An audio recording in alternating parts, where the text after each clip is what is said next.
It's day 2 of Xi Jinping's visit to Moscow. He met Putin informally yesterday, and today the two leaders met again.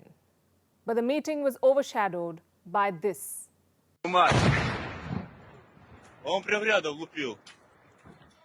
What you saw was an explosion in Crimea. Russian cruise missiles were destroyed and Russia's Black Sea fleet has been hit. That's because the cruise missiles were designed to be launched from those ships. Russia says it was a drone attack.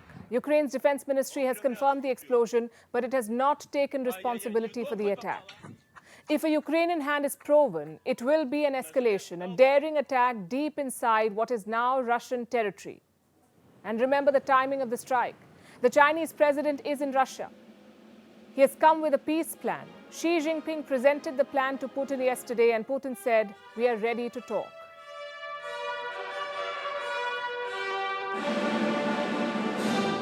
We have carefully studied your proposals on setting the acute crisis in Ukraine. You're also well aware that we are always open for negotiation process. We will discuss all these issues, including your initiatives. We are always open for negotiation, says the Russian president. But that was yesterday.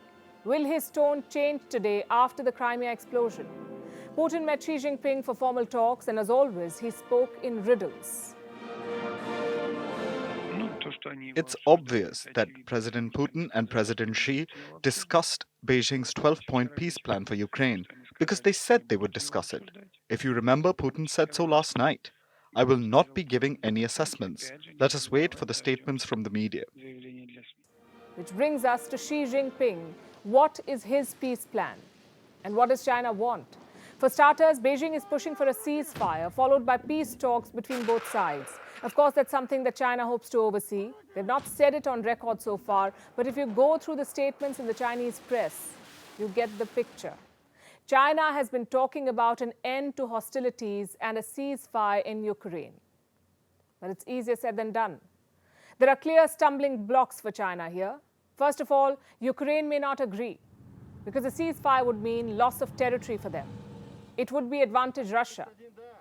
And the West most likely will not be on board. The US is already talking about it. It says a ceasefire will go in Putin's favor and leave Russian forces inside Ukraine. But we are concerned that instead, China will reiterate calls for a ceasefire that leaves Russian forces inside Ukraine's sovereign territory.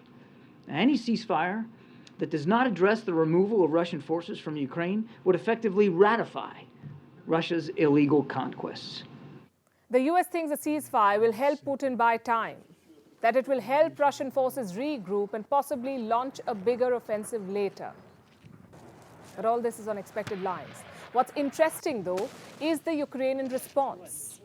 Zelensky has been keen to talk to the Chinese president. The two leaders have not spoken since the war began, not even once.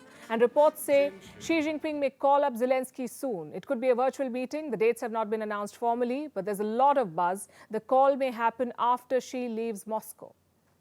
The question is, why is Zelensky keen to engage with Xi Jinping? And the answer is, why not?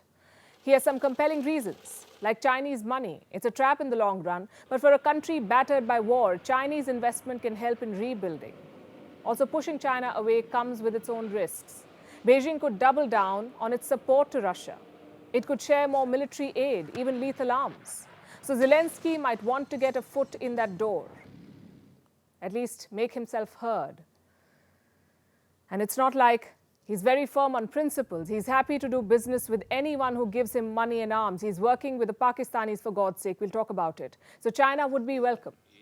The Ukrainian president has not criticized the Chinese proposals. He has dropped hints that he would like to discuss them. But can Zelensky influence China's outcomes? More importantly, how much importance would China give to Zelensky, especially when Vladimir Putin is on the other side? Tomorrow is Xi Jinping's last day in Moscow. Will he be able to change the course of this war?